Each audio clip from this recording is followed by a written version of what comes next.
नमस्कार, इन खबर में आपका स्वागत है। मैं विद्याशंकर तिवारी हूं। अलका लांबा के बागी रुख से आप सभी वाकिफ़ हैं।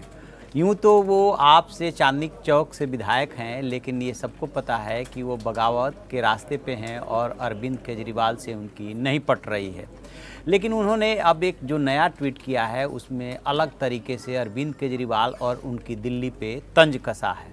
उसमें 2 ट्वीट एक के बाद एक उन्होंने किए हैं और उसमें ताजुद्दीन अपने क्षेत्र के यानी चांदनी चौक के एक व्यक्ति हैं जिनकी बेटी का दिल्ली के अस्पताल में इलाज चल रहा है। वो बहुत गरीब हैं, लेकिन उनको इलाज के लिए पैसे खर्च करने पड़ रहे हैं। लिहाजा उन्होंने ट्वीट में लिखा है कि बेशक आपकी नाराज़गी मुझसे है, लेकिन इस ताजुद्दीन से आपकी क्या नाराज़गी हो सकती है?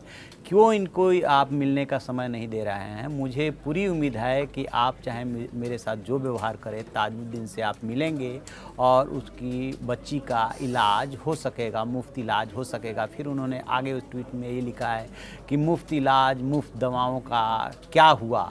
इस तरह से उन्होंने केजरीवाल को घेरने की कोशिश की है। आपको एक बात बताऊं कि केजरीवाल ने जो दिल्ली के मुख्यमंत्री अरविंद केजरीवाल, उन्होंने आयुष्मान भारत की योजना को इसलिए लागू नहीं किया था और दावा ये किया था कि उससे बेहतर सिस्टम पहले से दिल्ली में चल रहा है, बेहतर स्कीम उससे पहले से दिल्ली में चल रही है और यहाँ पे लोगों का मुफ्त इलाज होता है। यहाँ तक कि जो टेस्ट होते हैं वो प्राइवेट हॉस्पिटल में कराए जाते हैं, जो ऑपरेशन होते हैं वो भी प्राइवेट हॉस्पिटल में कराए जाते हैं। बाकायदे ऐसे अस्पतालों की लिस्ट बनी हुई है।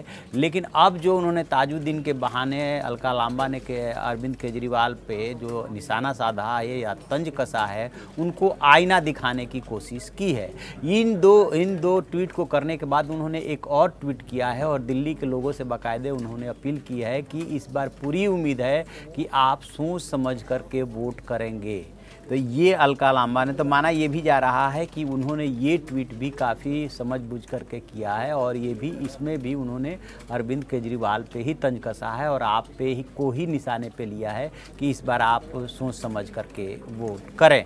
तब देखते हैं कि अलका लांबा तो पहले से ही बागी रही हैं और ये भी अटकलें लगती रही हैं कि वो कांग्रेस में जाएंगी, कांग्रेस से चुनाव लड़ेंगी। लेकिन चूँकि ये राजनीति है, कांग्रेस उनको कितना आप कह सकते हैं कि प्रेफरेंस देती है, उनको अपनी पार्टी में शामिल करती है, टिकट देती है या नहीं देती है। एक बात आपको बता दें कि अगले साल जनवरी फरवरी में दिल्ली में चुनाव है। तो देखते हैं कि अभी राजनीति कितनी करवट लेती है और क्या समीकरण बनते हैं।